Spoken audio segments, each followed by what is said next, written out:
Police होते, पत्रकार होते, पब्लिक होती, भानगड मोडली, दोघांना वेगळं केलं, मी निघालो.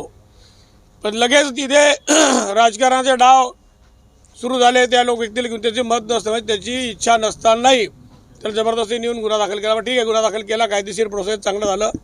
पण मग समोरच्या ज्या दोन लोकांचं भांडण झालं, दुसऱ्याचंही म्हणणं ऐकून त्याची फिर्याद दाखल करणं क्रमप्राप्त होती.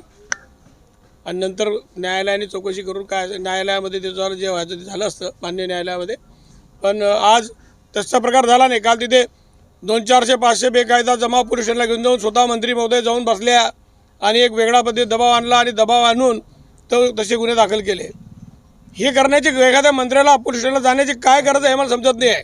वारंवार पोलीस स्टेशनला जायचं, पोलिसांवर दबाव आणायचा, लोकांमध्ये वातावरण तयार करायचं. केंद्राचे मंत्री आपण, पण ते मंत्रिपदाची थोडंसंही गरिमा राखण्याचे प्रयत्न जर लोक करणार, कोणी समर्थ करणार नसेल तर हरकत नाही.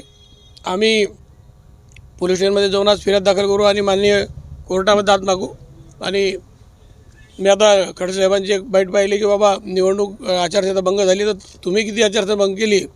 तुम्ही मुक्ताईनगरचे मतदार नसताना मंत्री मुक्ताईनगरच्या त्या 100 मीटरच्या आत का फिरत होते?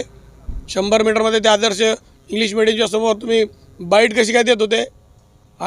तुम्ही त्या बूथमध्ये कसे घुसले? तुम्हाला बूथमध्ये तुम्ही मतदार असला तर बूथमध्ये जाऊ शकता, तुम्ही मतदार प्रतिनिधी असला जाऊ शकता, तुम्ही स्वतः उमेदवार असला तर एखाद 2 चक्कर मारू शकता.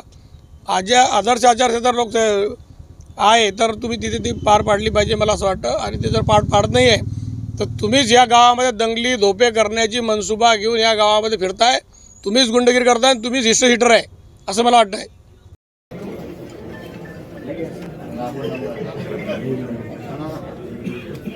म्हणजे